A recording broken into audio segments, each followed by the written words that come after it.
Morning guys. All right, so T minus what, 8 hours, maybe 7 hours before shipping. Yan, gawa tayo ng lemon water only guys, lemon water.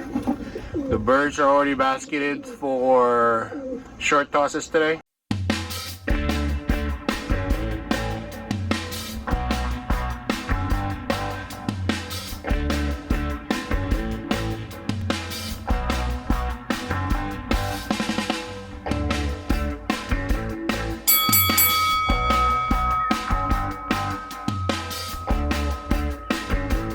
Time check, 9:31. I woke up late this morning, so that's what they're gonna get. Saturday, August 13. T minus 7 hours before shipping or loading or basketing. Birds get a little tossed. Okay? So, clear blue sky.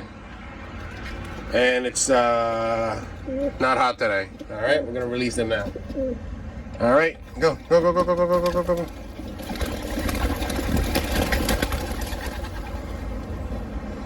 Alright, one crate at a time again. Got 3 crates, so let's let them go first. Last crate. Let's go.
And guys, so another motivation.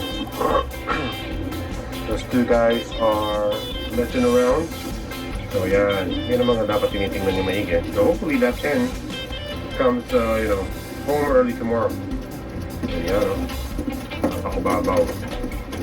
Umibira. Yun. Scored. Okay, yan. Okay, sige later. Ayun, meron din doon naglalampungan sa taas. Ayan, ito.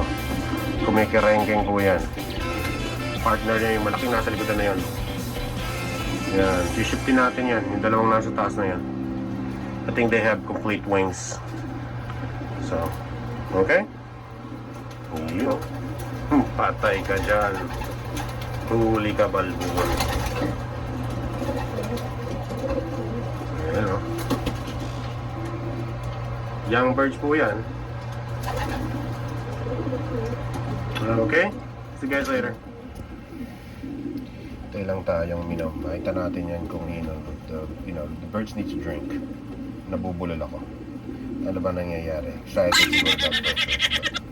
Yan. Uminom na sila, nakita ko na. Ewan ko lang kung ulit pa ulit. Or yung ibang birds is gonna start ducking their heads into the drinker. Yan, may malapit. May sumisilip. Ayun, may uminom na. Yan, uminom ulit. Yan, kailangan uminom sila para mayroon laban-laban, diba? Yun, o. Wala, nagliligo, naghihilamos. Talaga naman. Ayun, naghihilamos yung isa. Pareho na sila naghihilamos ngayon. So, yung mga magsisilapitan ba dyan yan? Okay? Yep. Again guys, you gotta be a keen observer to your pigeons. And you gotta watch what they're doing so that way you know what what they're about to do. Okay, ulihin na natin sila. Hulihin pa ng iba. Ayun, pass pa natin itong ating crate. Getting them ready. Okay.